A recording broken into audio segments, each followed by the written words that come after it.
तो याद आ जाएगा, बोलता चला जाऊंगा, आप लोग सुनते जाइएगा। z इज इक्वल आई, इसको अगर पॉइंट फॉर्म में लिख, अगर मैं इसे polar cos theta plus R plus आई साइन थीटा, ऐसा इस वजह से क्योंकि मॉड z की वैल्यू मैंने r मानी है, ठीक है, मॉड z की वैल्यू मैंने r मानी है। तो कोई भी complex number r cis theta के फॉर्म में रिप्रेजेंट किया जाता है, where r is modulus z cis theta, where theta is the argument, theta is the argument. Okay, तो ये चीजें हमने पिछली क्लास में भी डिस्कस की थी। z is equal to mod z cis theta. अच्छा, सिस थीटा क्या होता है? कॉस थीटा प्लस आई साइन थीटा, ठीक है, कॉस थीटा प्लस आई साइन थीटा। अच्छा, इसकी प्रॉपर्टी सिस 0 1 होता है, क्योंकि सीधी सी बात है, सिस 0 1 होता है, मैं थीटा की जगह 0 डाल दूं, सिस पाई बाय 2, सिस 0 1 होता है, सिस पाई बाय 2, ये पिछली बार भी लिखा था, it is I, cis pi by 2 I होता है, सिस पाई -1 होता है, मॉड ऑफ सिस थीटा 1 होता है, क्योंकि मॉड ऑफ सिस थीटा क्या होगा? Root of cos square theta plus sine square theta, root of cos square theta plus sine square theta. फिर ये दिखाया था 1 अपॉन सिस थीटा। कभी भी कोई भी कॉम्प्लेक्स नंबर अगर डिनोमिनेटर में है तो what we need to do, we need to multiply its by its conjugate, उसके कॉन्जुगेट से मल्टीप्लाई किया गया होगा और नोटिस किया गया होगा it came as cis of minus theta, it came as cis of minus theta. Okay,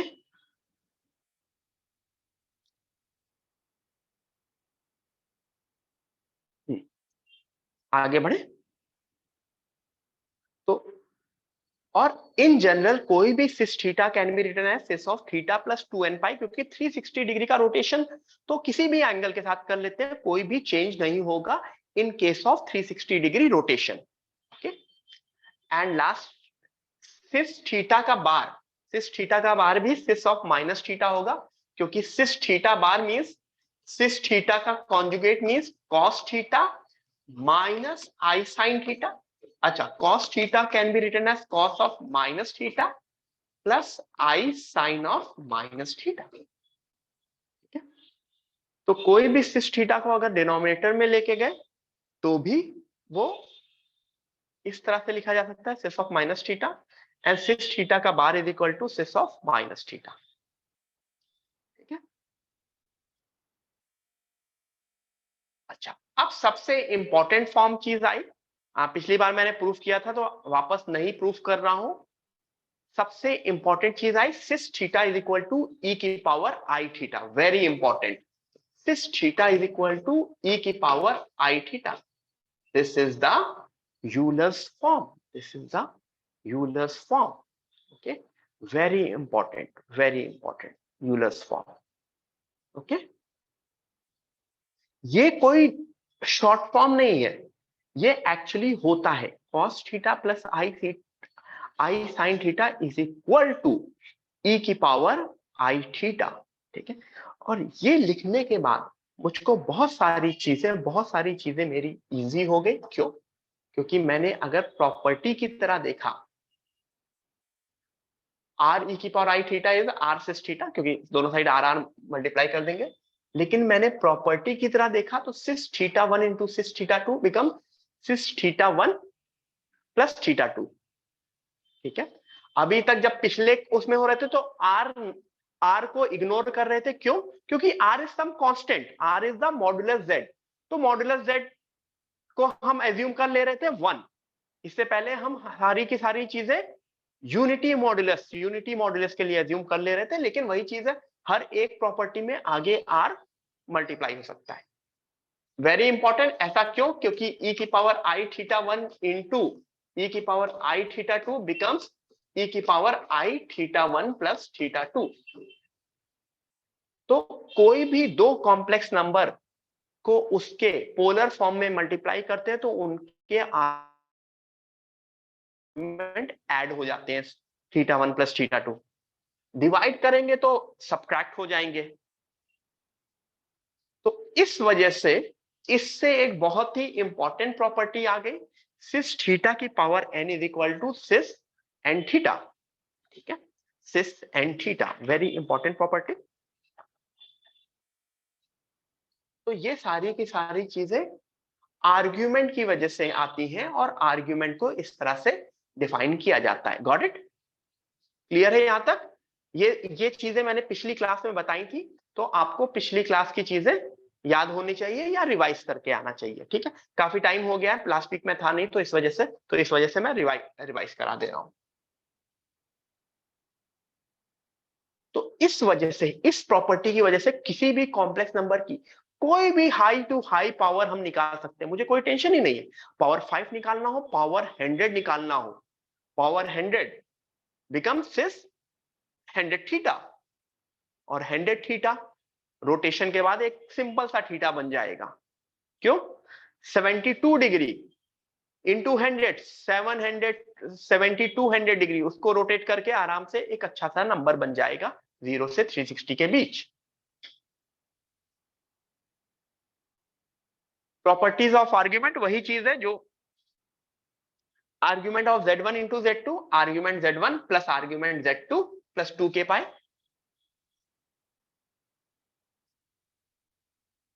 z1 by z2, argument z1 minus z argument z2, argument of z की power n is n times argument z। ठीक है, तो everyone, ये सारी properties हुई argument की।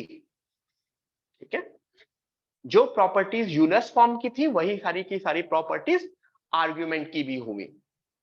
जिस तरह से cis θ1 into cis θ2 become cis of θ1 plus θ2, वही सेम लॉजिक लगा के मैंने ये वाली चीज यूज की है। Got it? Everyone clear till this point? तो कभी भी किसी भी चीज की हाई पावर निकालनी है तो उसको यूलर्स फॉर्म में कन्वर्ट कर लेंगे और उसके बाद मेरा क्वेश्चन आराम से सॉल्व हो जाएगा। Clear? Very good, very nice. तो आई थिंक ये क्वेश्चन कराया गया था, कुछ क्वेश्चंस कराए गए थे ये वाले पिछली क्लास में, शायद मैंने ये क्वेश्चन कराया था। नहीं, आई थिंक ये वाला कराया था।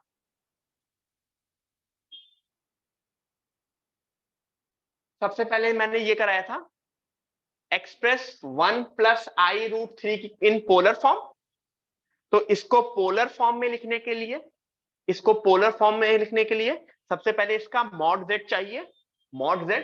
तो मॉड z क्या होगा इसका? Root of 1 square plus root 3 का होल स्क्वायर, जिससे रूट ऑफ 4 विच इज 2। तो मैं सीधे सीधे उसको 2 कॉमन ले लू बाहर, 2 कॉमन ले लिया तो half plus I root 3 by 2, half can be cos 60 and root 3 by 2 can be sin 60। तो इसका मतलब इसका पोलर फॉर्म जो हुआ 2 6 60 डिग्री, 2 से 60 डिग्री। अब यही क्वेश्चन में अगर मैं ये बोल दिया होता फाइंड दिस की पावर 6, तो तुमको क्या करना होता? इसके पोलर फॉर्म में लिखना होता 2 से 60 पावर 6, 2 की पावर 6 इंटू 6 इंटू 360, सॉरी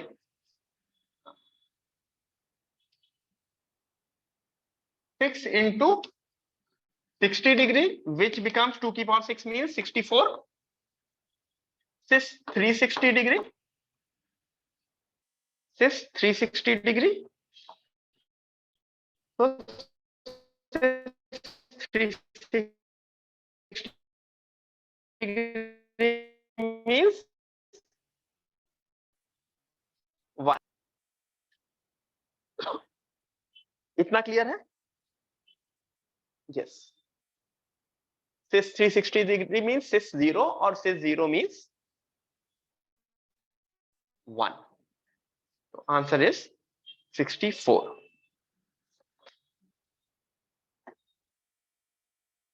अब आगे करें। मेरी वॉइस, मेरी वीडियो सब कुछ क्लियरली दिख रहा है सबको? Everyone clear? ठीक है। सो यहां तक मेरा लास्ट क्लास की चीजें थी।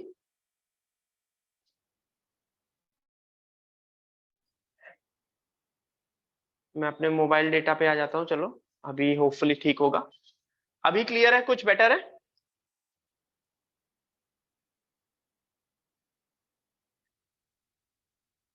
अभी बेटर है? Yes, cool. ठीक है।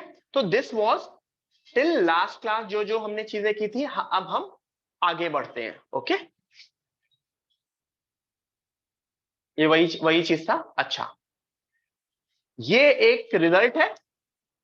रिजल्ट बिल्कुल कॉमन सेंस है। अगर cis a plus cis b plus cis c 0 होगा तो cos a plus cos b plus cos c भी 0 होगा, sine a plus sine b plus sine c भी 0 होगा। क्यों?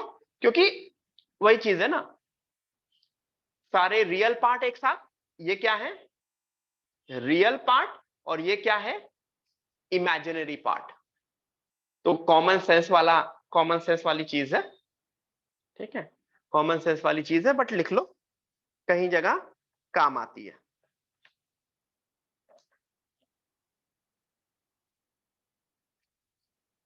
आज आर्ग्यूमेंट रोटेशन खत्म करके क्यूब रूट ऑफ यूनिटी तक आ जाएंगे और नेक्स्ट क्लास में पूरा का पूरा कॉम्प्लेक्स नंबर खत्म कर देंगे। We will be reaching till cube root of unity. Next class में cube root of unity and nth root of unity करके we would be finishing complex number. ठीक है।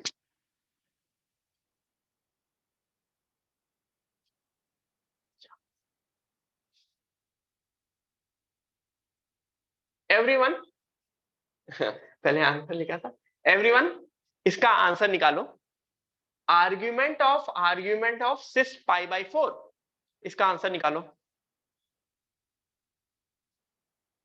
Argument of cis pi by 4, इसका answer निकालो सब लोग। Try करो जितना भी, जो भी समझ में आता है। स्टेप बाय स्टेप करना, डायरेक्ट आंसर मत लिखना, स्टेप बाय स्टेप करना।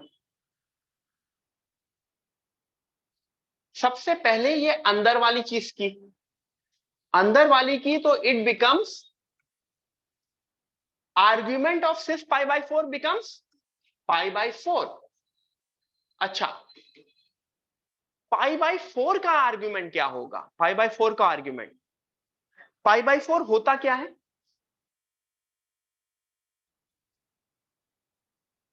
पाई by 4 is a constant number. It is a real number. It is a constant real number. तो पाई बाई 4 का आर्ग्यूमेंट क्या होगा? 0। As simple as that. अच्छा, अगर क्वेश्चन ये हो जाता, argument of argument of argument of cis pi by 4, अब इसका आंसर बताओ।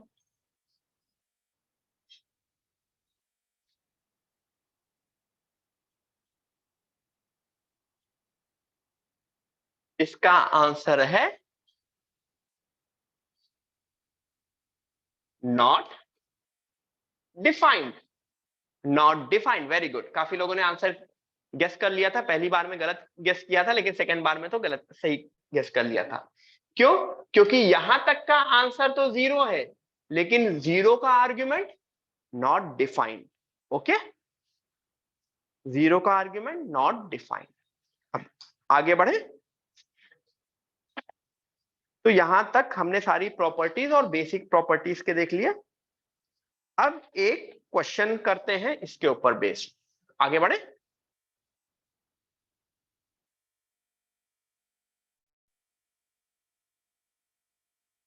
Prove that argument of 1 plus cis alpha is alpha by 2.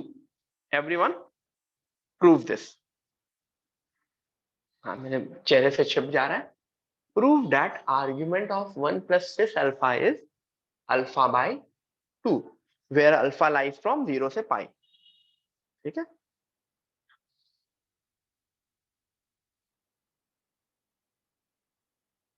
चलो ट्राई करो।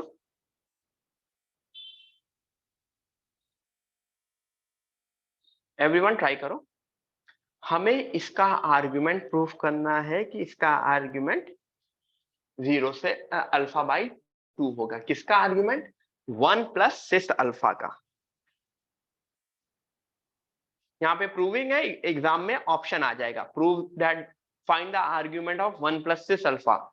Is it 2 alpha, alpha by 2, minus alpha, alpha plus theta? कुछ भी option आ सकता है, वो तो तुम्हारे ऊपर है। जिसका जिसका हो जाए सिर्फ डन लिखे चैट पे कि डन, तो मुझे समझ में आएगा हो गया।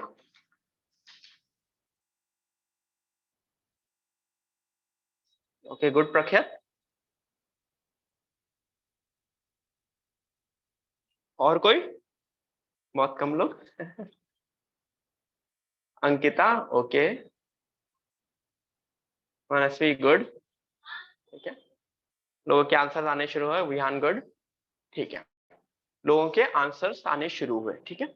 सबसे पहले स्टेप में तो सिस अल्फा का एक्सपेंशन ही लिख दोगे।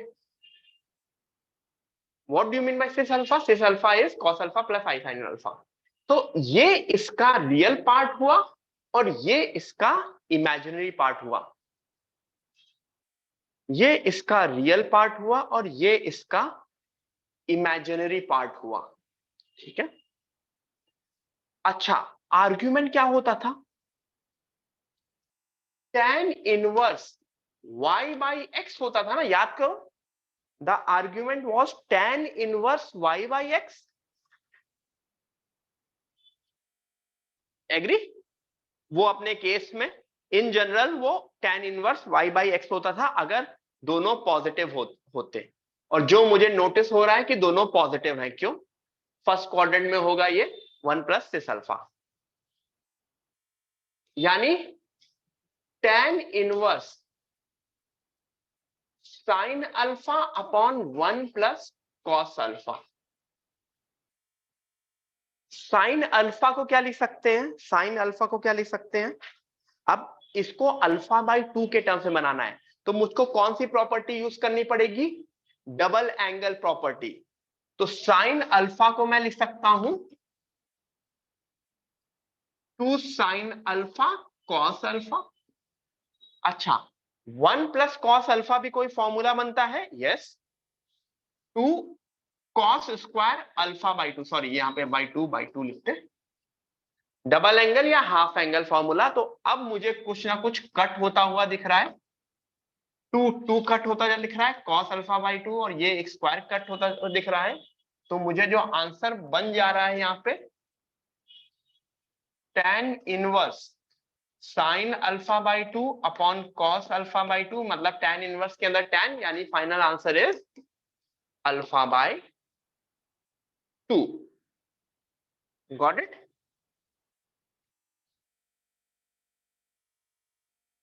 क्लियर हुआ सबको?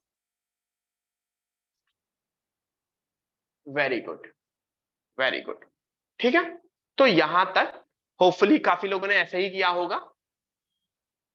यहां पे ये देने का एक बहुत ही इंपॉर्टेंट रीजन है, 0 से पाई में तभी मैं ये tan inverse y by x वाला फॉर्मूला यूज कर पा रहा हूं, ठीक है, क्योंकि फर्स्ट क्वाड्रेंट में हम tan inverse y by x का फॉर्मूला यूज करते हैं। एंड आई एम 100% श्योर ये फर्स्ट क्वाड्रेंट में है। क्यों? क्योंकि साइन अल्फा भी पॉजिटिव होता है और 1 प्लस कॉस अल्फा भी हमेशा पॉजिटिव होता है।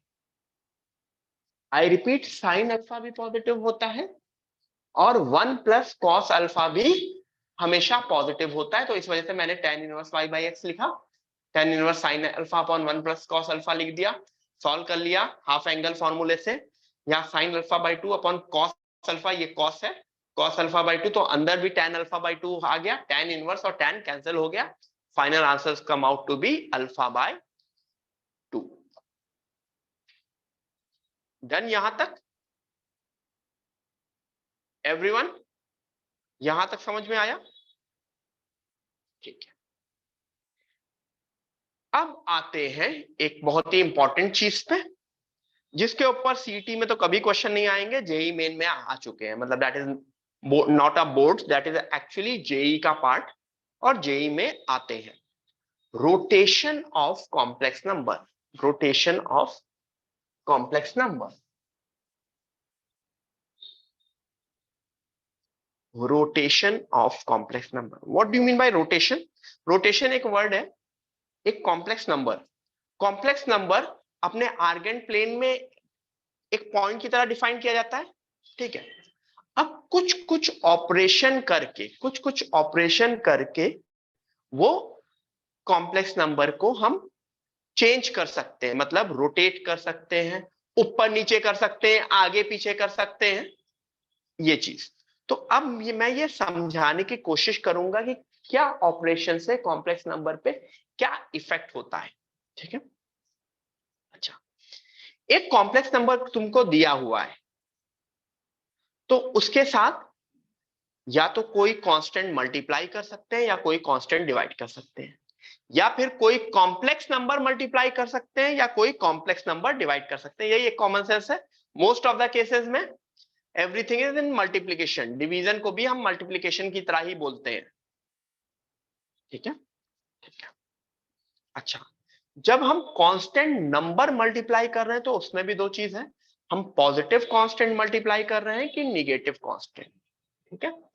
अब सबसे सीधा सा एग्जांपल है, सबसे इजीएस्ट चीज मल्टीप्लाई करने के लिए, एक तो 1 होती है, तो 1 से मल्टीप्लाई करने का कोई फायदा नहीं हुआ। The other thing which is to multiply is -1। तो अगर z ये है तो -z क्या होगा? Any idea? तो नोटिस करो, अगर z ये है तो -z क्या हो जाएगा? अगर ये मेरा z है, everyone, if this is my z, if this is my z, तो इसका अगर x, y है तो -z would be -x, -y। अगर ये थीटा होगा तो ये रिफ्लेक्ट कर जाएगा ओरिजिन के रेस्पेक्ट में। किसी भी कॉम्प्लेक्स नंबर में अगर मैं -1 मल्टीप्लाई करता हूं तो इट गेट्स रिफ्लेक्टेड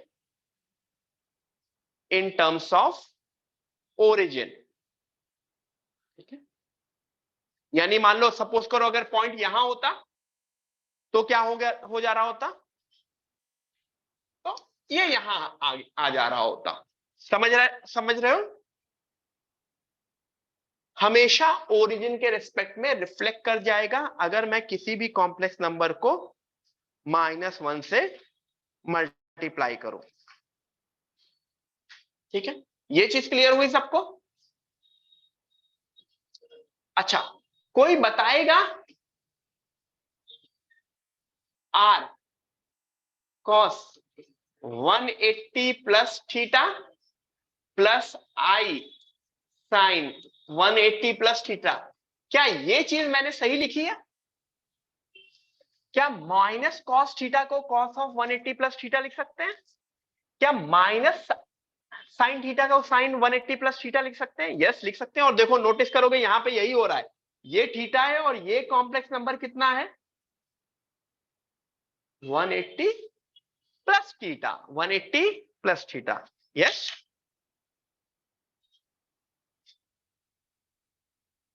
यस। तो ये होता है कॉम्प्लेक्स नंबर का अगर किसी माइनस से मल्टीप्लाई करते हैं।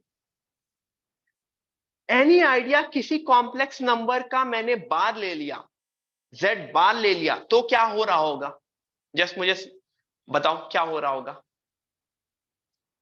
z और z बार में क्या हो रहा होगा?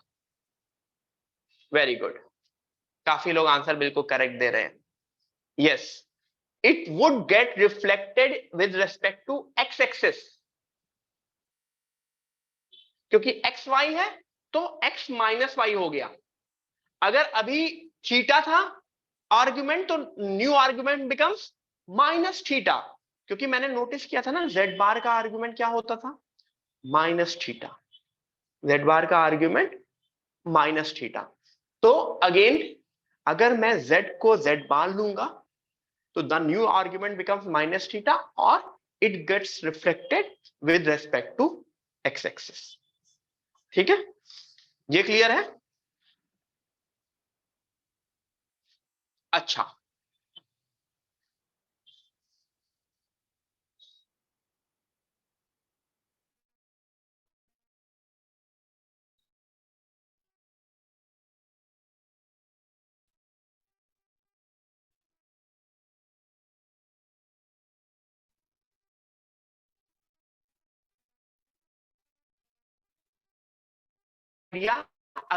कॉम्प्लेक्स नंबर को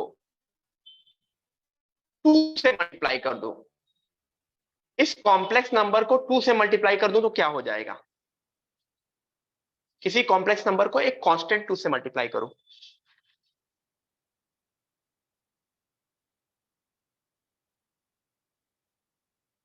एवरीवन होगा क्या? वैसे समझाओ ना। Yes, length will double. आर अगर यहां पे वो z था, अब new this becomes 2z, same ही डायरेक्शन में ओरिजिन से डिस्टेंस डबल हो जाएगी, आर्ग्यूमेंट्स रिमेन सेम।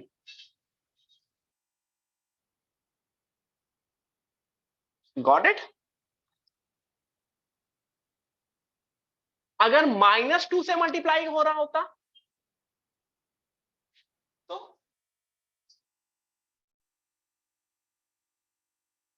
रिफ्लेक्ट हो चुका होता -2z। ठीक है, दोनों चीज कर दी है मैंने, रिफ्लेक्शन भी कर दिया और डबल भी कर दिया है। z बार कहां होता?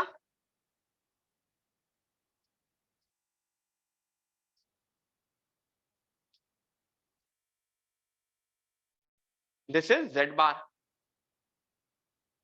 सेकंड क्वाड्रेंट थोड़ी विहान, फोर्थ क्वाड्रेंट।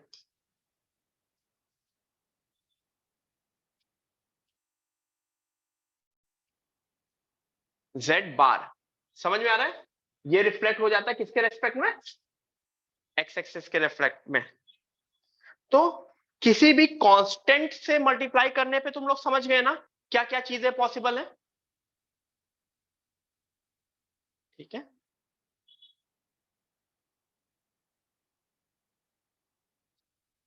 -z बार यहां कहीं होता, सॉरी -z यहां कहीं होता, -z,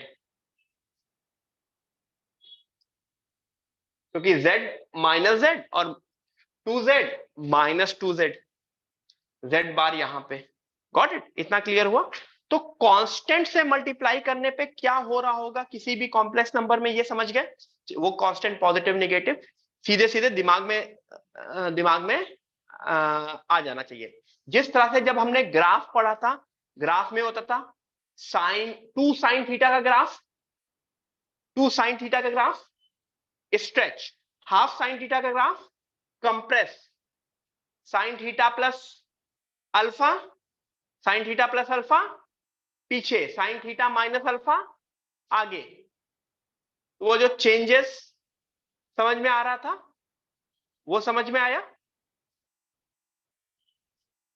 तो वही सारी चीजें यहां पे भी हो रही हैं, मतलब in a different way, not exactly same.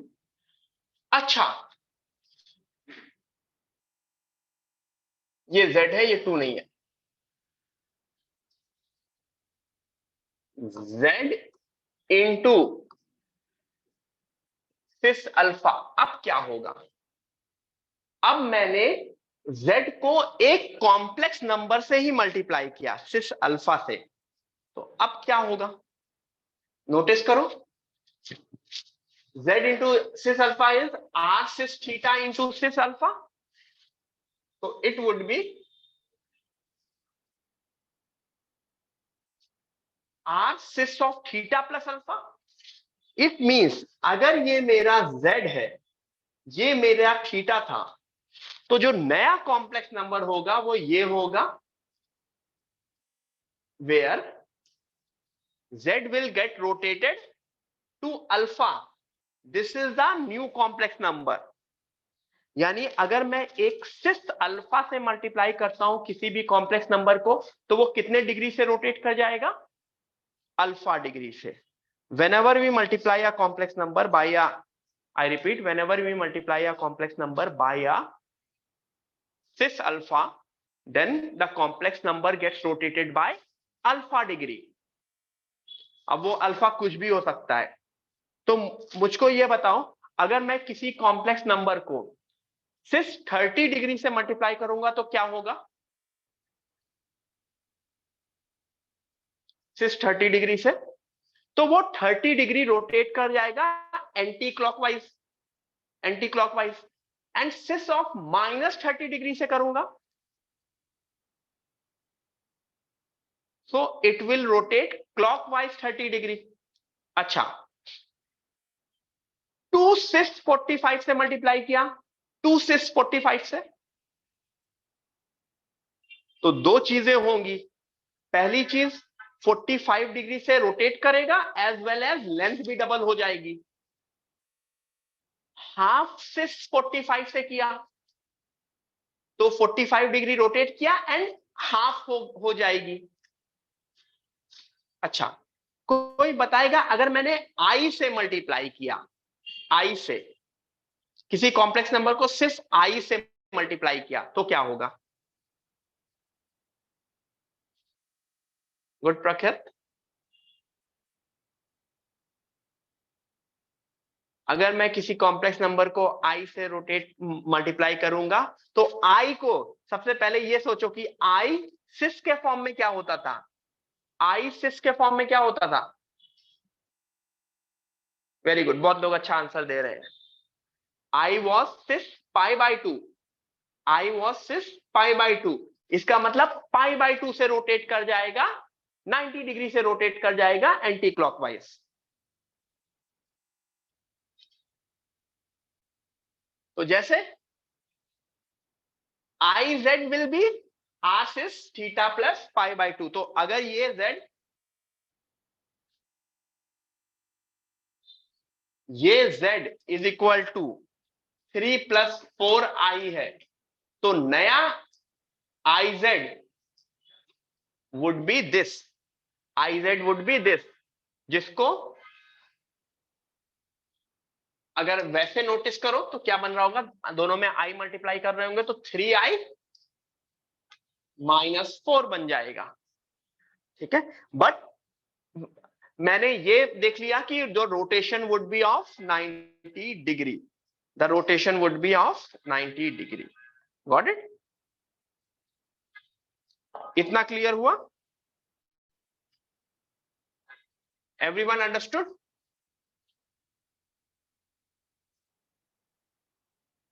तो अब समझ में आया -1 से मल्टीप्लाई करने पे क्यों 180 डिग्री रोटेट हो रहा था। -1 वॉज सिर्फ पाई, जो हमने पहला बिल्कुल पहला एग्जांपल देखा, -1 वॉज सिर्फ पाई, सिर्फ 180 degree. That's why the new theta was becoming theta plus 180।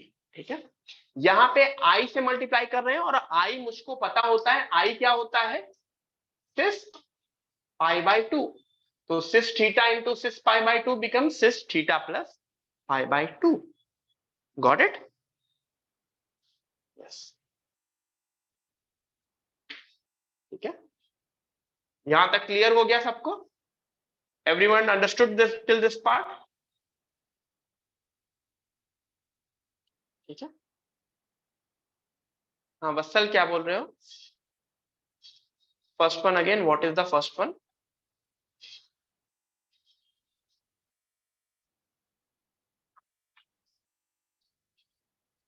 Okay great. ठीक है, multiply by -1, -1 is basically cis 180 degree, -1 is cis 180 degree. तो जब भी -1 से मल्टीप्लाई करते हैं तो वो 180 डिग्री रोटेट हो जाता है, एंड 180 डिग्री रोटेशन मतलब ओरिजिन के अक्रॉस रिफ्लेक्शन। ठीक है, एक क्वेश्चन दो, रोटेशन का नहीं है, बिल्कुल सिंपल सा क्वेश्चन है।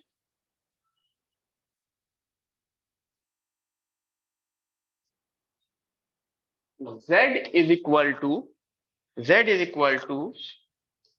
√3 प्लस आई अपॉन, अच्छा, की पावर 8 अपॉन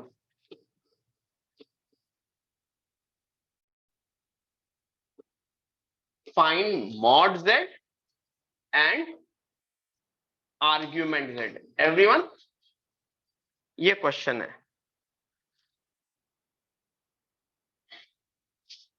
अगर z is equal to √3 plus i की पावर 8 अपॉन 1 माइनस आई की power 4, find mod z and argument z।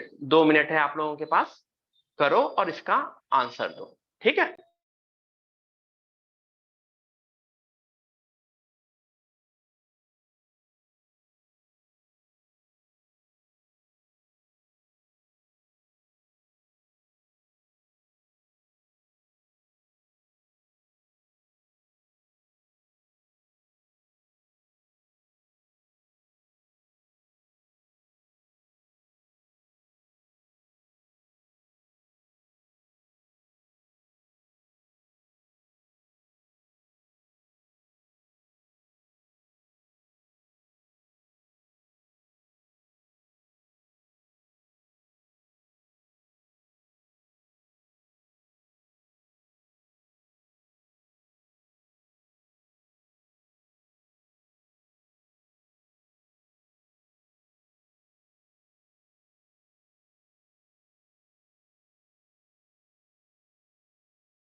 देखिए किसी का आंसर आया। गुड, काफी लोगों का आंसर आ गया। आवाज आ रही है मेरी?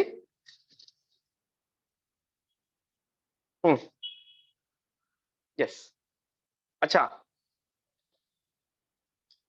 एक बात बताना चाहता हूं। आज बहुत लोग सही से सो नहीं पाएंगे, बहुत लोगों की नींद उड़ी उड़ी होगी। Any reason?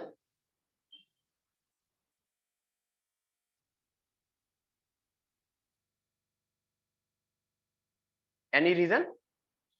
नहीं, एफएलटी टेस्ट, अर्ली लेक्चर, नहीं कुछ नहीं?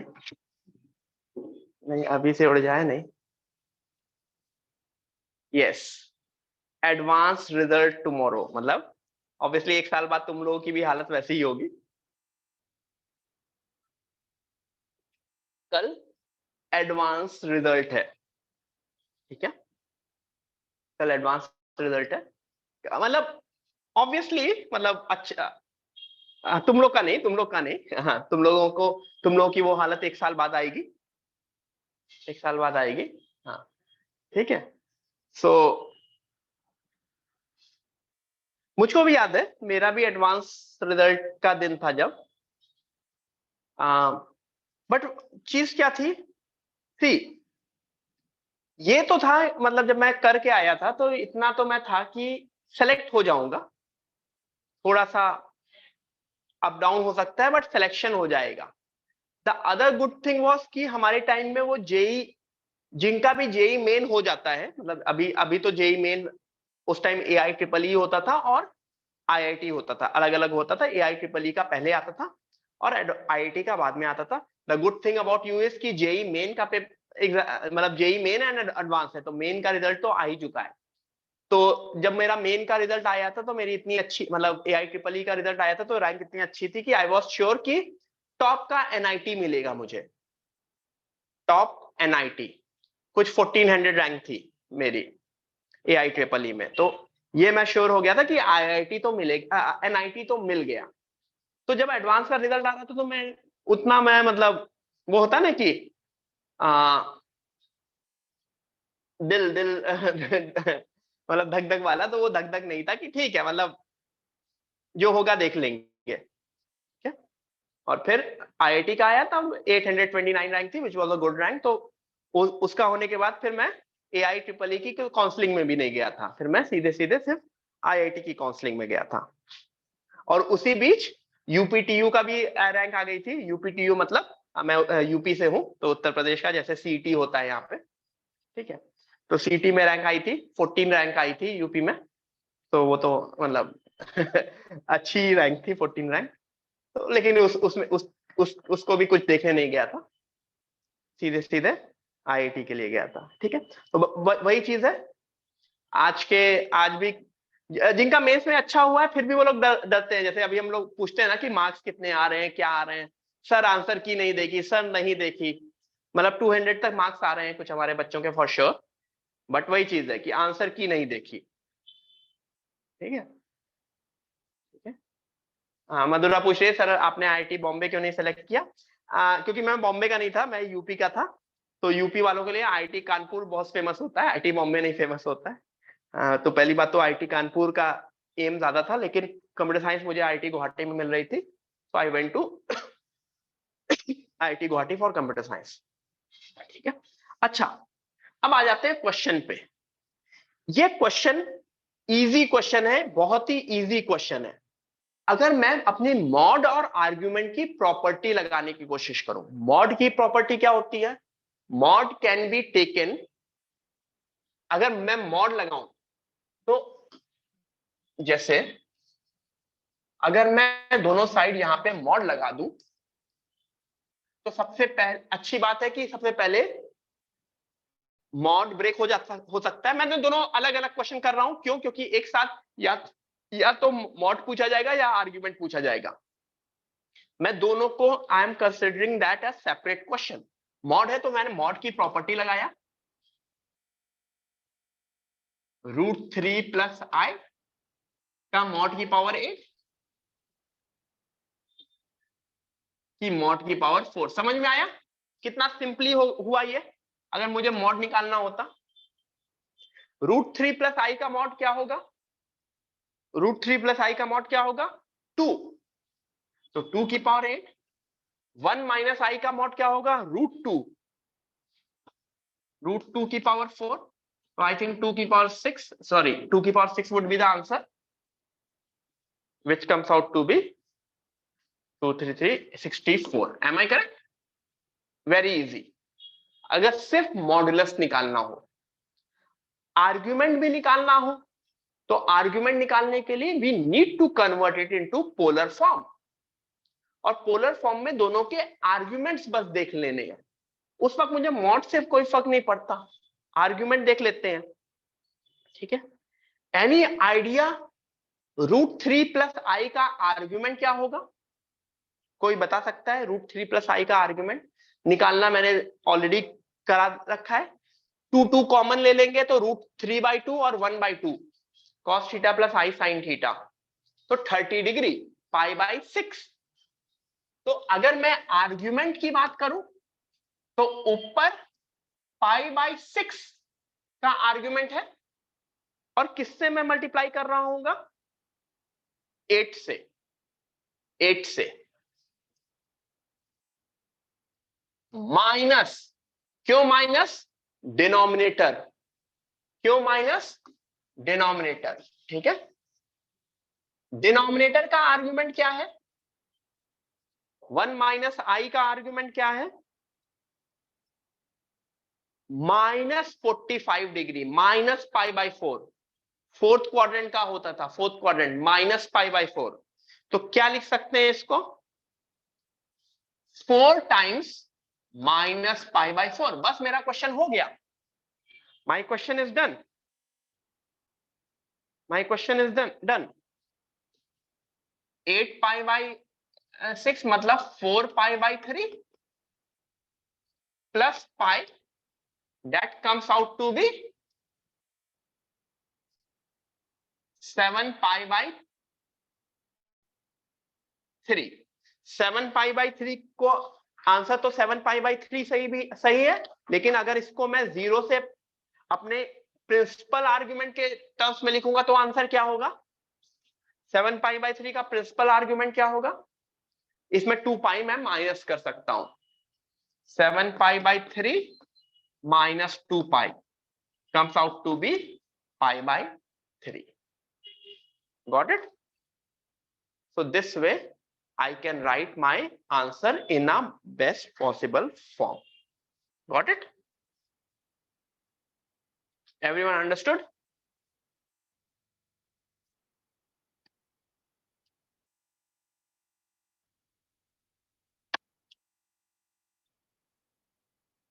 यहां तक क्लियर है सबको? सबको यहां तक क्लियर है? Yes, cool. आगे बढ़े। ठीक है, क्या किया? सीधे सीधे न्यूमरेटर का पोलर फॉर्म का आर्गुमेंट देखा। इसका आर्गुमेंट पाई बाई 6 होगा और पावर 8 है, तो 8 पाई बाई 6 होगा। डिनोमिनेटर का आर्गुमेंट माइनस पाई बाई 4 है, तो 4 टाइम्स माइनस पाई बाई 4, और सिंस डिवाइड हो रहा है तो आर्गुमेंट की प्रॉपर्टी थी कि डिवीजन में आर्गुमेंट सब्ट्रैक्ट हो जाता है। Numerator argument minus denominator argument. ठीक है, numerator argument minus denominator argument. ठीक है, आज हम क्यूब रूट ऑफ यूनिटी तक पहुंच जाएंगे और उसके बाद लेक्चर एंड करेंगे। अब क्यूब रूट ऑफ यूनिटी पहुंचने में अभी मेरे पास 3-4 क्वेश्चंस तो हैं। यस, ये वही वाला क्वेश्चन था जिसका everyone solve this. Everyone solve this.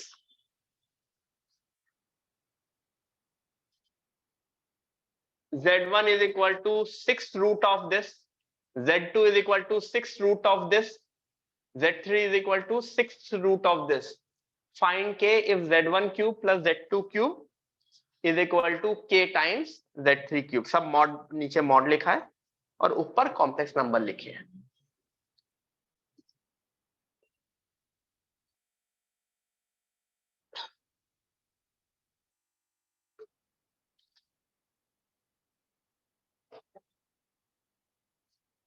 देखते हैं कितने लोग इसमें K का आंसर बता पाते हैं।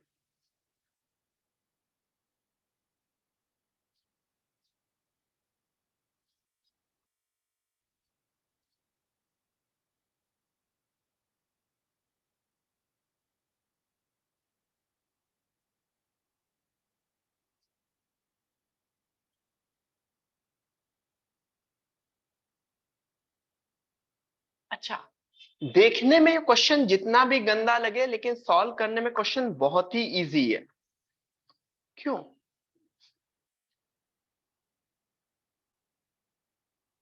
क्योंकि क्वेश्चन में मॉड Z1 है। यस, के का आंसर 2 है। क्वेश्चन में मॉड Z1 है, मॉड Z1।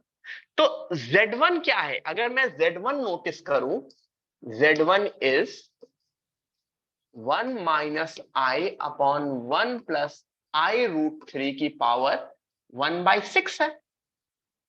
तो मॉड Z1 क्या होगा? Mod 1 minus I upon 1 plus I root 3 की पावर 1/6। अच्छा, नोटिस करो, न्यूमरेटर का मॉड √2, डिनोमिनेटर का मॉड 2, √2 अपॉन 2 की पावर, ये सब 2 है, ये अब z नहीं है, की पावर 1/6। तो 1/√2 की पावर 1/6। तो अच्छा क्यूब कर देंगे तो क्या हो जाएगा, मॉड ऑफ Z1 क्यूब हो जाएगा। तो ये जो पावर 1/6 बिकम्स पावर 1/2। Z2 भी वही बनेगा, Z2 भी सेम बनेगा एंड Z3 भी सेम बनेगा। आई रिपीट, Z1 भी सेम बनेगा, मॉड Z1 भी सेम बनेगा, मॉड Z2 भी सेम बनेगा, मॉड Z3 भी सेम बनेगा। बस हो गया मेरा क्वेश्चन। क्यों? क्योंकि इन द एंड मॉड की वैल्यू सेम आ रही है सबकी। मॉड Z2 भी 1/√2 की पावर 1/6 बनेगा एंड मॉड Z3 भी 1/√2 की पावर 1/6 बनेगा and then I am done.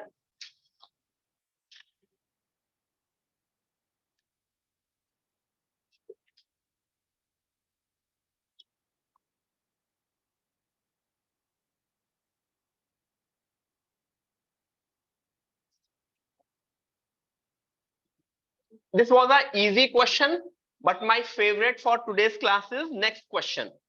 मेरा जो नेक्स्ट क्वेश्चन है वो मेरी आज की क्लास का फेवरेट क्वेश्चन है। ठीक है,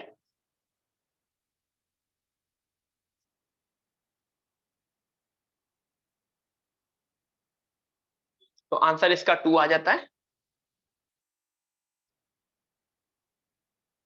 If Z1 and Z1 bar are adjacent vertices of a regular hexagon, given imaginary part of Z1 is 1, find area of hexagon. I repeat, if Z1 and Z1 bar are adjacent vertices of a regular hexagon, given imaginary part of Z1 is equal to 1, find area of hexagon. करो, ठीक है। ये मेरा, मुझको तो बहुत अच्छा question लगता है। I don't know about you guys. ठीक है,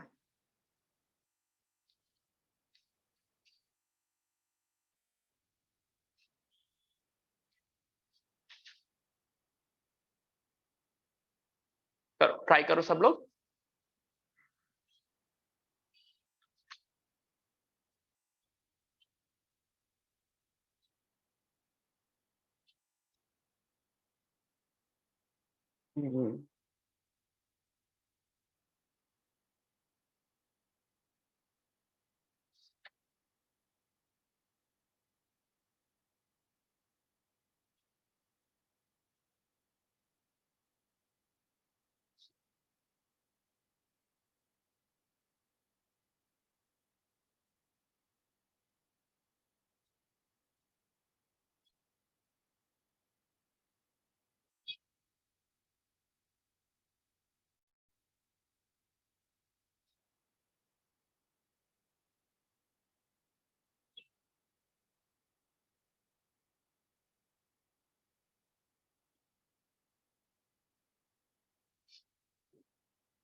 answer for last question was 2 and Vedant Vihaan correct answer है तुम लोगों का।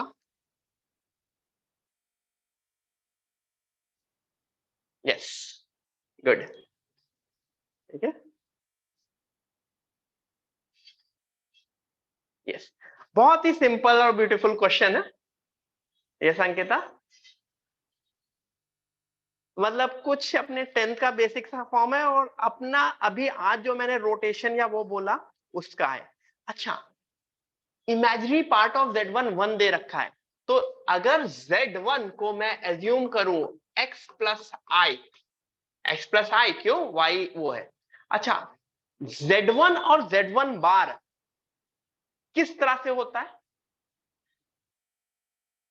ये है Z1 x प्लस आई, ये क्या है Z1 बार, मैंने क्या बोला था, रिफ्लेक्शन x माइनस आई। ये समझ में आता है?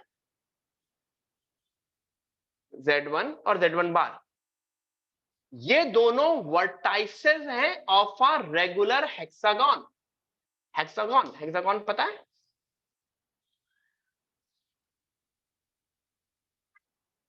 एग्री?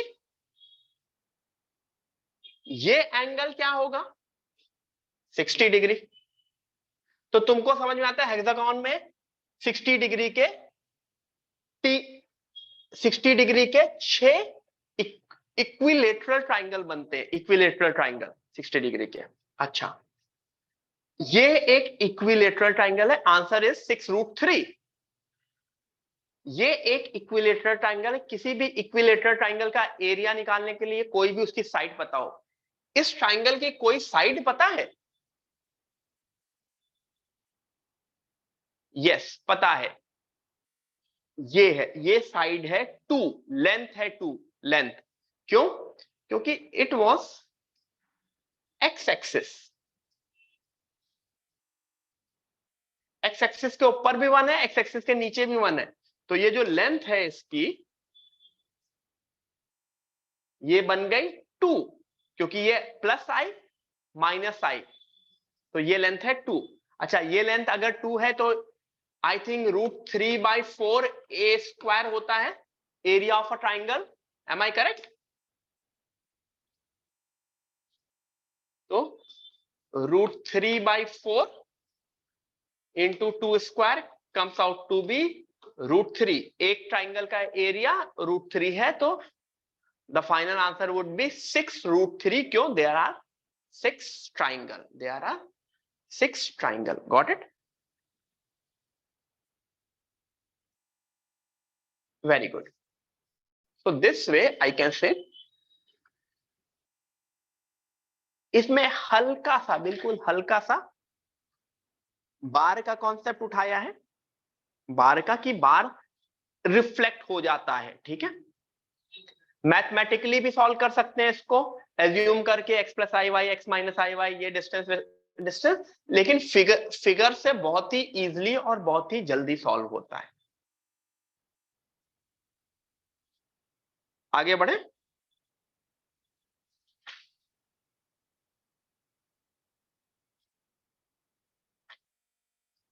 आगे बढ़ते हैं।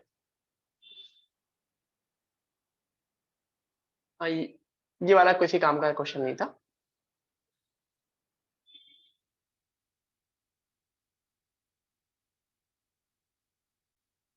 ये करते हैं, if z bar plus I omega bar is equal to 0, omega is some complex number. If z bar plus I omega bar is equal to 0 and argument of z omega is equal to pi, find argument of z. Repeat कर रहा हूं, if z bar plus I omega bar is equal to 0 and argument of z into omega is equal to pi, find argument of z.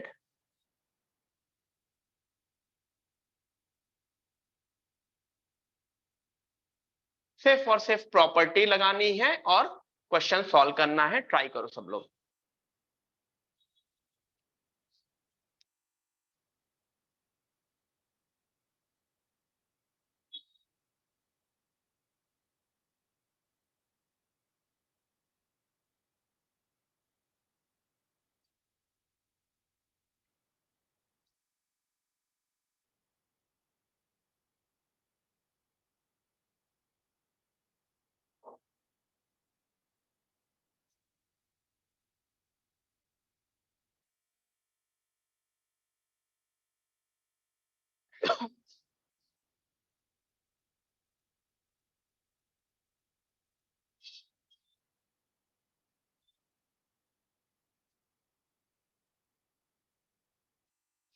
इससे क्या समझ में आता है? इससे समझ में आता है argument of z plus argument of omega is equal to पाई।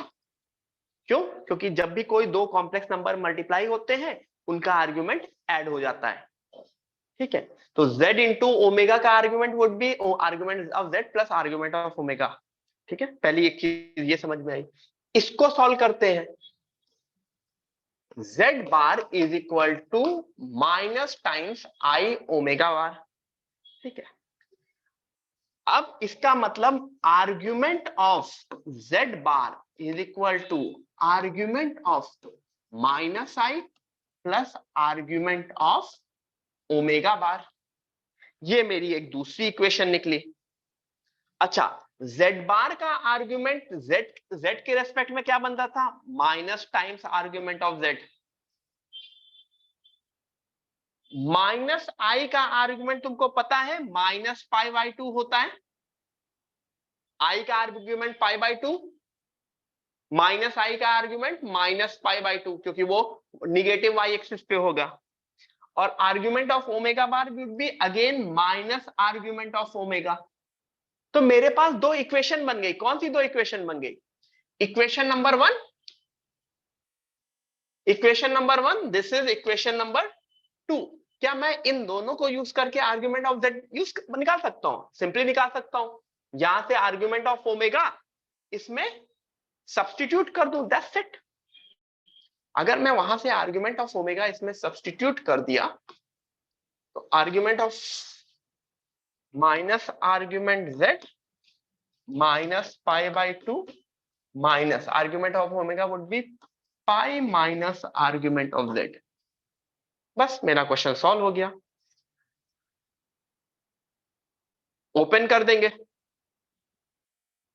तो pi by two minus pi तो minus three pi by two बनेगा। उसको इधर भेज देंगे तो three pi by two is equal to two times argument of z. तो argument z is equal to three pi by four. Argument z is equal to three pi by four. पूरा मैं वापस रिपीट कर रहा हूं, कुछ मैंने नहीं किया है, मैंने सिर्फ और सिर्फ z bar plus i omega bar को z bar minus i omega bar ले लिया और दोनों साइड आर्ग्यूमेंट ले लिया है। Argument z bar plus argument of minus I plus argument of omega bar. Z bar का argument is minus times argument z, minus i का argument minus pi by two और argument omega bar is again minus argument omega. और यहां पे मैंने property use कर रही है कि मल्टीप्लीकेशन की वजह से argument z plus argument omega is equal to pi. अब two equation, two variable, I can solve it as simple as that.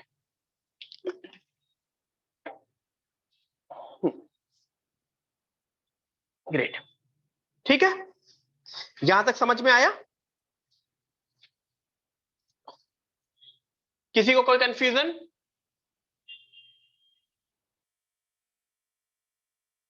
नहीं, ग्रेट, ठीक है, आगे बढ़ते हैं। कोई लिखा है? Yes, good. अगेन मेरा एक बहुत ही अच्छा क्वेश्चन है। If P is equal to 2 plus 3i and P is related नहीं, सॉरी, रोटेटेड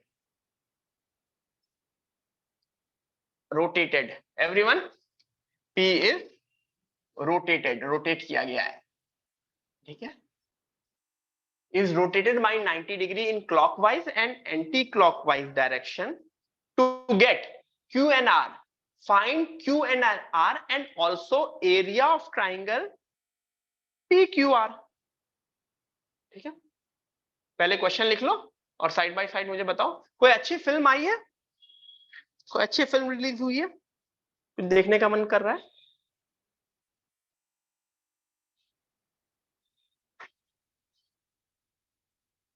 ओके, शन। और कोई कुछ? क्या किया जाए? आज सैटरडे है ना, बताओ कितने बुरे दिन आ गए। सैटरडे तुम लोगों को पढ़ा रहा हूँ ठीक है, हाँ। कल संडे है, कल कोई जाऊंगा। कल भी है, कल भी मतलब एक एक बहुत ही गंदा सा बैच है, उसका लेक्चर है, ठीक है। उस बैच का एक ही लड़का इस क्लास में है, बाकी तो सब लोग आज आराम कर रहे होंगे, ठीक है हाँ, आदि पुरुष कुछ लोग बोल रहे हैं, आदि पुरुष। हाँ, देखा जा सकता है। क्या रखे आप, क्या आंसर दे रहे हैं, भाड़ में गया आंसर है। बताओ कोई फिल्म बताओ, आंसर तो आ ही जाएगा है? कोई फिल्म बताओ। हम्म, आदि पुरुष ही काफी लोग बोल रहे हैं। छोटा भीम का नया आया है, छोटा भीम का नया आया है, ये कौन सा आता है?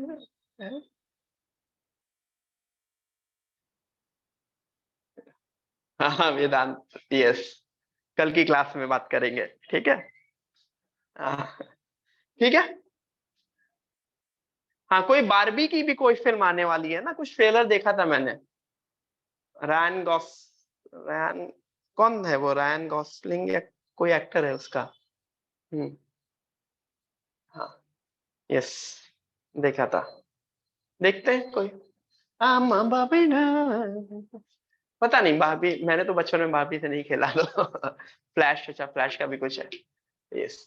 चलो बच्चों, क्वेश्चन करो, क्वेश्चन।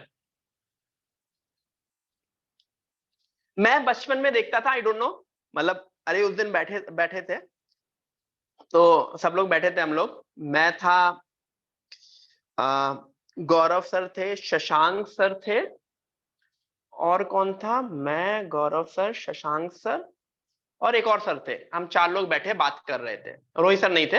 हम चार लोग बैठे बात कर रहे थे, ठीक है। तो कुछ कुछ मैं देख रहा था, तो मैंने एक अपना बचपन का बोला कि मतलब मुझे बचपन में वो आई ड्रीम ऑफ जीनी करके आता था, वो मुझे बहुत अच्छा लगता है था। तो गौरव सर को समझ में नहीं आया क्या है, मतलब जीनी वो अलादीन वाला जीनी। मैंने कहा नहीं, वो नासा नासा का साइंटिस्ट था, उसमें एक बॉटल में जीनी मिलती, आई ड्रीम ऑफ जीनी। मतलब उनके फिर भी ऊपर से निकल गया, तो फिर वही मैंने बोला कि अच्छा आप लोगों ने कुछ और देखा होगा फिर। ठीक है, तो मेरे बचपन में मैंने देखा था आई ड्रीम ऑफ जिनी, बिविश करके आता है, शायद सुना हो किसी ने। फिर कार्टून नेटवर्क पे वो आता था, सेंचुरियंस आता था, ड्रैगन बॉल जी आता था, अभी भी फेवरेट है ड्रैगन बॉल जी मेरा।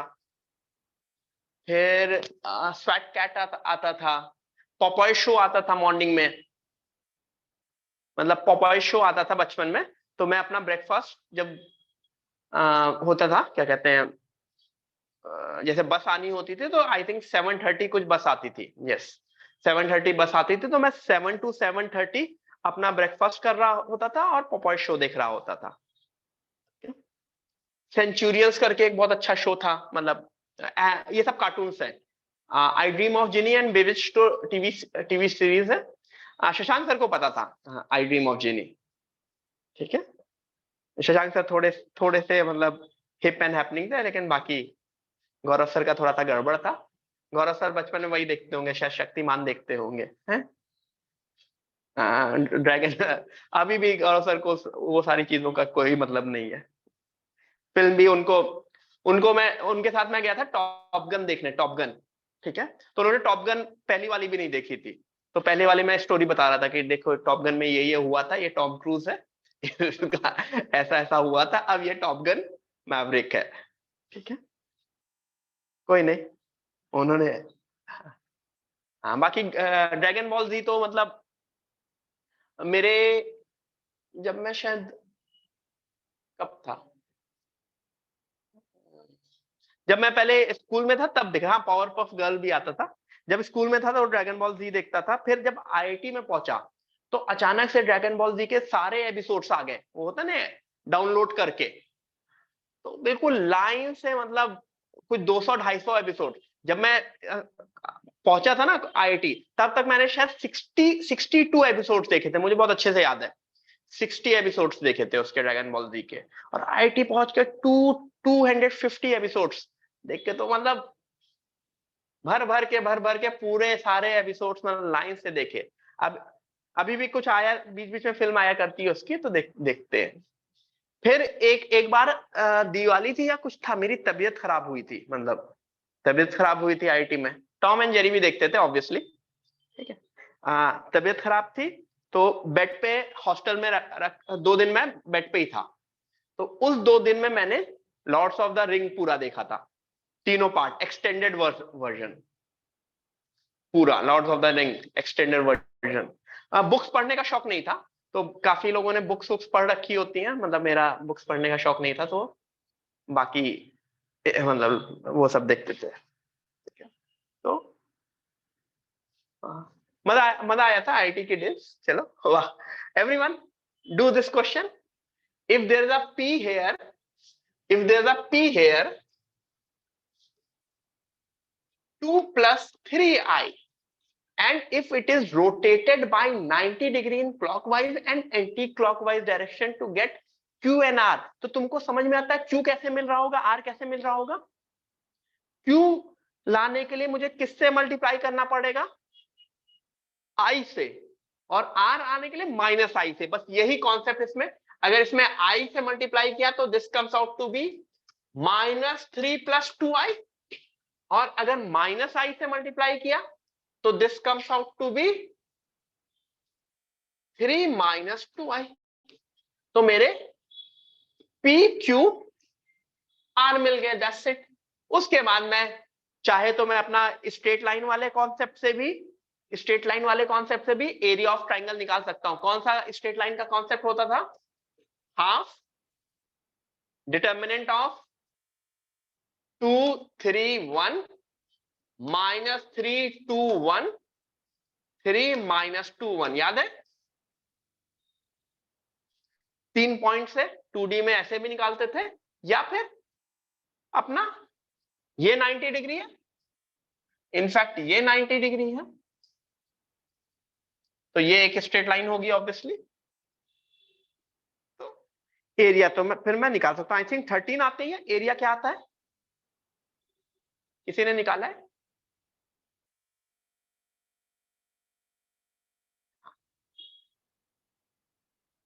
Yes, area is 13। हाँ, बहुत सारे मेथड है एरिया निकालने के लिए, तो मैं एरिया निकालने के मेथड पे नहीं जा रहा हूं। I am mostly telling you कि कैसे कैसे क्यू एंड आर तुरंत के तुरंत निकाले जा सकते हैं। तो यहां पे रोटेशन काम आया। मैंने नोटिस किया कि रोटेशन 90 डिग्री है, तो I will directly multiply by i. अगर रोटेशन सपोज करो 60 डिग्री हो रहा होता तो मैं सिर्फ π/3 से मल्टीप्लाई कर रहा होता। तो this is the important concept. Okay, got it? तो ये चीज इंपॉर्टेंट है मेरे इस क्वेश्चन में। All I care about is this.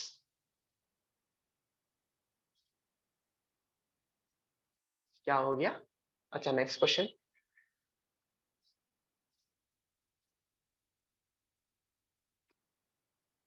कहां चला गया? चलो क्वेश्चन ही लिख देता हूं। हाँ,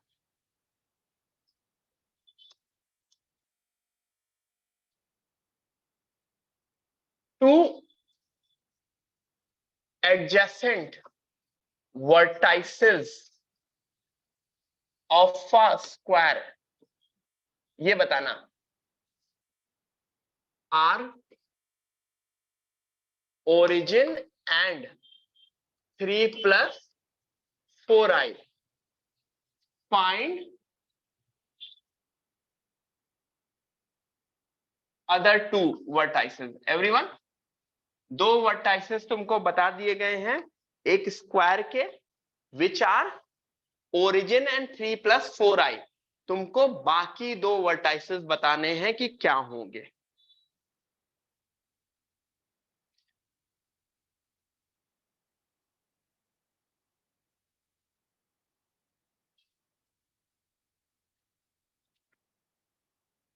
बारिश शुरू हो गई है।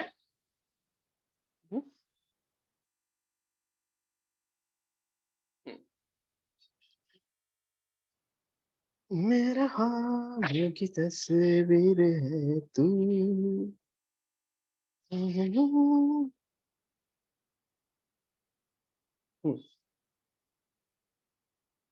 Everyone, two adjacent vertices of a square are origin and 3 + 4i. Find the other two vertices। ठीक है, समझ में आ रहा है ना? कुछ ऐसा ऊपर ऊपर से तो नहीं निकल रहा है?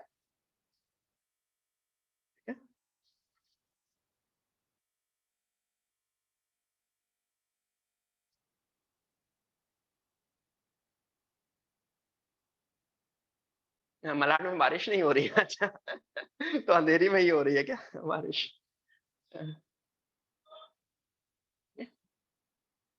किस तरह से करेंगे इसको? मेन है कॉन्सेप्ट समझना बहुत इंपॉर्टेंट है कि 2 वर्टाइसेस जो दे रखी हैं उससे बाकी दोनों वर्टाइसेस निकालने के लिए क्या करेंगे। ठीक है, यहां पे 90 डिग्री से नहीं मल्टीप्लाई करेंगे, ठीक है, कुछ लोगों ने 90 डिग्री से मल्टीप्लाई कर सकते हैं। 1 इज रोटेटेड बाय 90 डिग्री। कैसे 90 डिग्री कैसे रोटेट हो जाएगी? यही तो गड़बड़ है ना।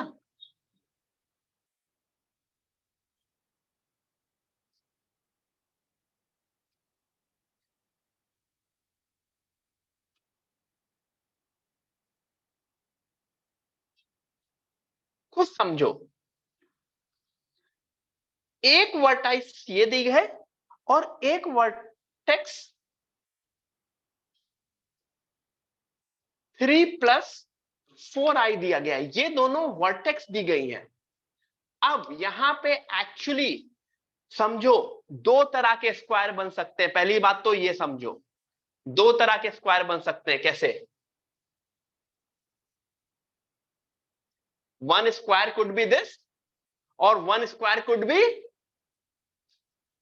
दिस। Am I correct?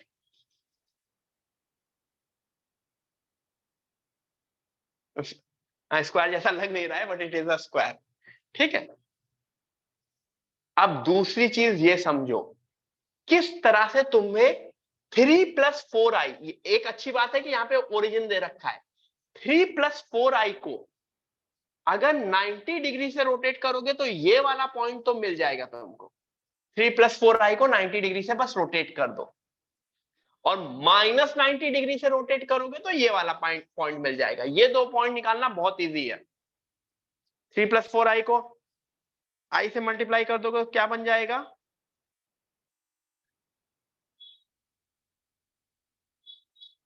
क्या बन जाएगा?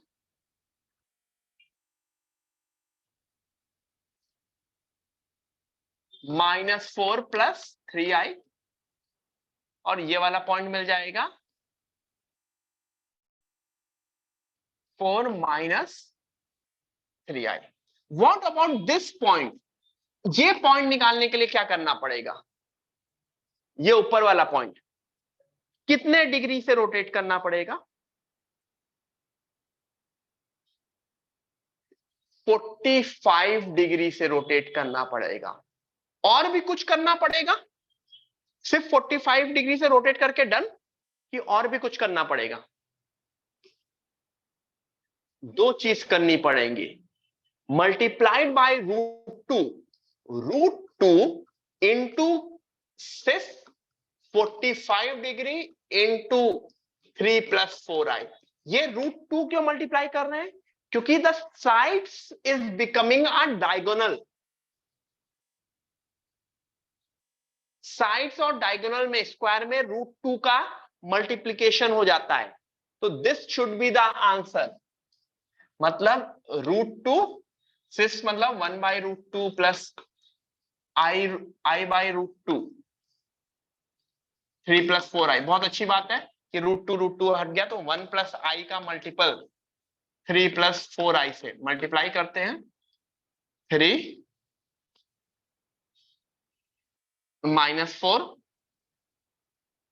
प्लस 7i, मैंने -1 plus 7i, this would be the answer. मैंने ऊपर वाला बता दिया है, ये होगा -1 प्लस 7i, और आई थिंक ये 7+i बनता है। ठीक है, ये दोनों हो जाएंगे। ठीक है, गॉट इट? तो इस तरह से मैं रोटेट भी कर सकता हूं।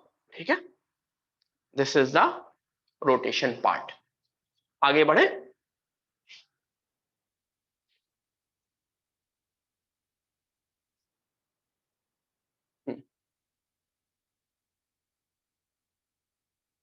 ये सबको क्लियर है? ये क्वेश्चन सबको क्लियर हो गया? तो इस तरह से मैं किसी भी कोई भी रोटेशन, कोई भी एक्सपेंशन, कोई भी कंप्रेशन कर सकता हूं। डायगोनल से साइड बना सकता हूं, साइड से डायगोनल बना सकता हूं। इक्विलेटरल ट्राइंगल की एक साइड गिवन है तो दूसरी साइड, तीसरी साइड निकाल सकता हूं। मतलब तीसरा वर्टाइसेस निकाल सकता हूं किसी भी उसमें। क्वाड्रिलेटरल दिया हो, पैरेललोग्राम दिया हो जिसके एंगल्स दिए हो, तो एक पॉइंट से दूसरे पॉइंट पहुंचने में सिर्फ और सिर्फ एंगल का चेंज भी नहीं, उसके साइड या लेंथ की जो भी चेंज है वो भी मैं नोटिस करके आंसर निकाल सकता हूं। Got it? Okay. find x, everyone, find x.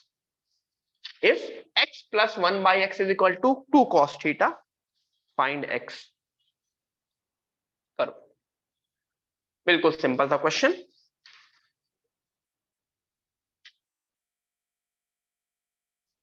तो आज हमने रोटेशन और उसके रिलेटेड क्वेश्चंस देखे। आज हमने रोटेशन और उसके रिलेटेड क्वेश्चंस देखे, ठीक है।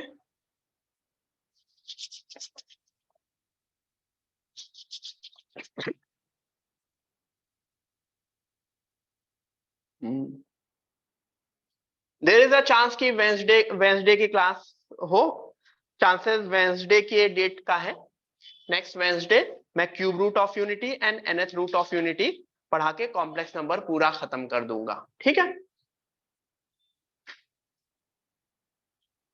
तो be mentally prepare for Wednesday class, okay.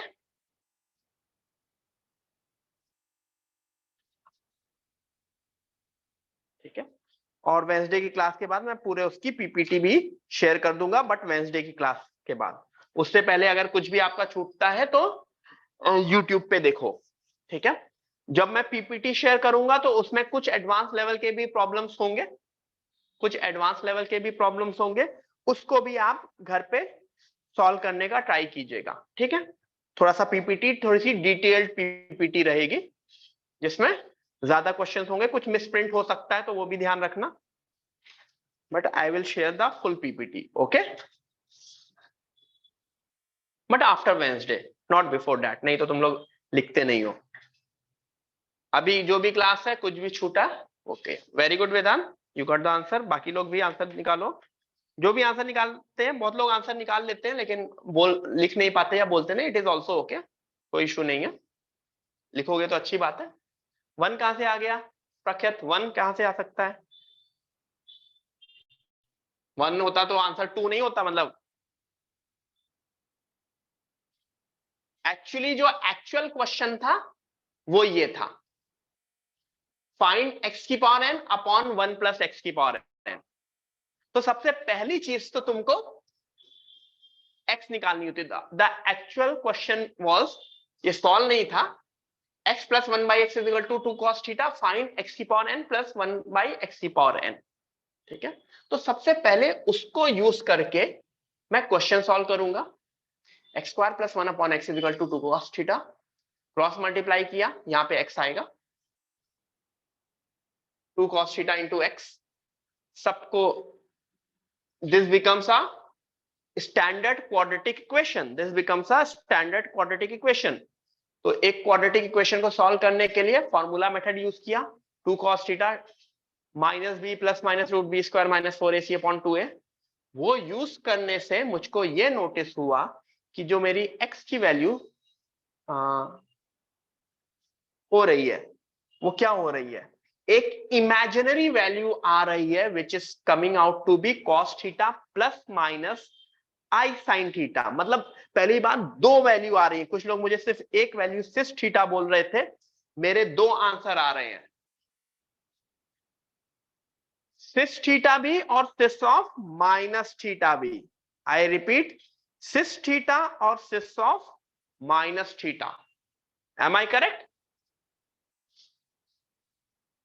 Sis theta slash cis of minus theta.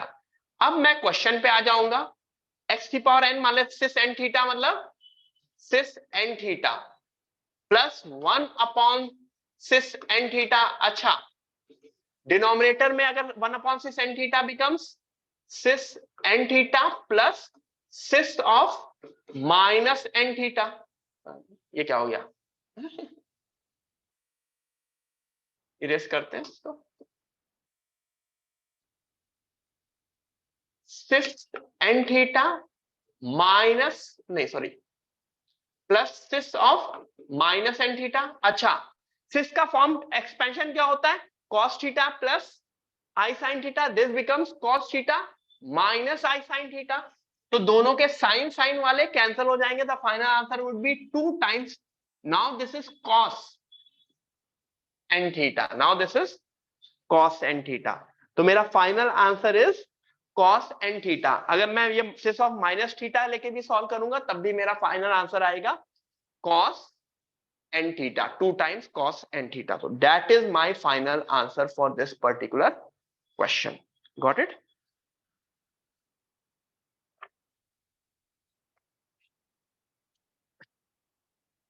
Yes. Cool. Everyone understood till this part? Yes. Great. तो काफी बार तुम्हारे बोर्ड्स में या काफी बार तुम्हारे किसी क्वेश्चन में ये चीज दी रही होगी अलग से। ये चीज, ये जो चीज है ना,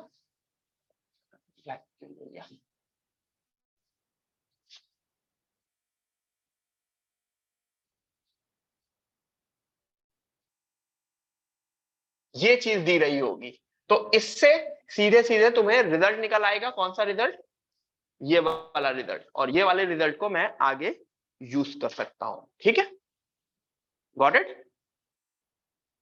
yes.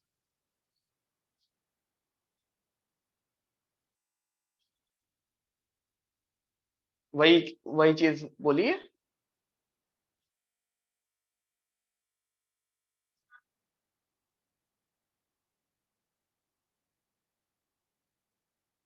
Last question of the day. If mod z is equal to 4, find the area of triangle formed by z, iz and origin। इसके बाद हम cube root of unity next class में स्टार्ट करेंगे। इसके बाद आ जाता है क्यूब रूट ऑफ यूनिटी। बिल्कुल सिंपल सा क्वेश्चन है। If mod z is equal to 4, find area of triangle formed by origin z and iz।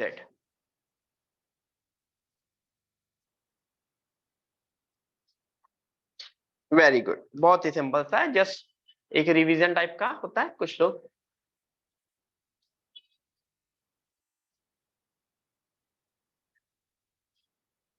This is origin. If this is z, तो z का रोटेशन 90 डिग्री पे iz बन जाएगा। अच्छा, ये समझ में आता है। z is, this distance is 4, iz की भी डिस्टेंस 4 ही रहेगी। And this is a right angle triangle. Right angle triangle का एरिया क्या होता है? Half base into height. Answer is 8। As simple as that. Yes, very nice.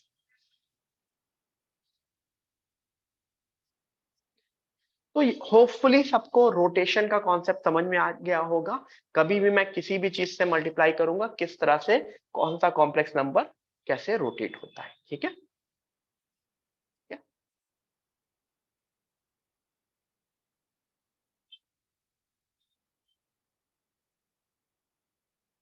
ठीक है। इसके बाद क्यूब रूट ऑफ यूनिटी, सीधा सा कॉन्सेप्ट है। क्यूब रूट ऑफ यूनिटी का मतलब 1 का क्यूब रूट। अच्छा, 1 का क्यूब रूट क्या होता है? 1 के एक्चुअली 3 रूट आने चाहिए ना, क्योंकि पावर 3 है ना। तो 1 के 3 रूट आते हैं, एक रियल और 2 इमेजिनरी। तो उसके ऊपर हम नेक्स्ट क्लास में देखेंगे, क्योंकि स्टार्ट करेंगे और नेक्स्ट क्लास में पूरा का पूरा cube root of unity and nth root of unity पे खत्म करेंगे। नहीं योग, आंसर गलत है तुम्हारा। प्रॉपरली बहुत अच्छे से देखेंगे और बहुत ही वो पूरा का पूरा कनेक्टेड है, cube root and nth root of unity. ठीक है, और उसके वो करने के बाद कुछ ट्रिग्नोमेट्री वाले क्वेश्चन करेंगे, जो देखने में तो ट्रिग्नोमेट्री लगती है लेकिन होता सॉल्व होता है किससे? कॉम्प्लेक्स नंबर से। Got it? यस। चलो guys, done for the day. हाँ सिद्धांत, मिलूंगा मैं। यस एवरीवन, अब सब लोग क्यूब रूट और nth रूट के क्वेश्चन को छोड़ के, वो जो लास्ट सेक्शन है उसको छोड़ के बाकी सारे क्वेश्चन सॉल्व कर सकते हो। कहीं पे भी ओमेगा दिख रहा है या क्यूब रूट ऑफ यूनिटी या nth रूट ऑफ यूनिटी ऐसा सेंटेंस दिख रहा है, वो छोड़ के z की पावर 5 इज इक्वल टू 1 दिख रहा है, वो छोड़ करके बाकी पुरानी की पुरानी सारी चीजें सॉल्व कर सकते हो। ठीक है, ठीक है, चलो मिलते हैं everyone, bye bye, bye bye, good night, see ya, bye bye. मिलते हैं होपफुली वेंसडे को we will finish complex number. ठीक है, bye bye, yes bye everyone, bye, good night.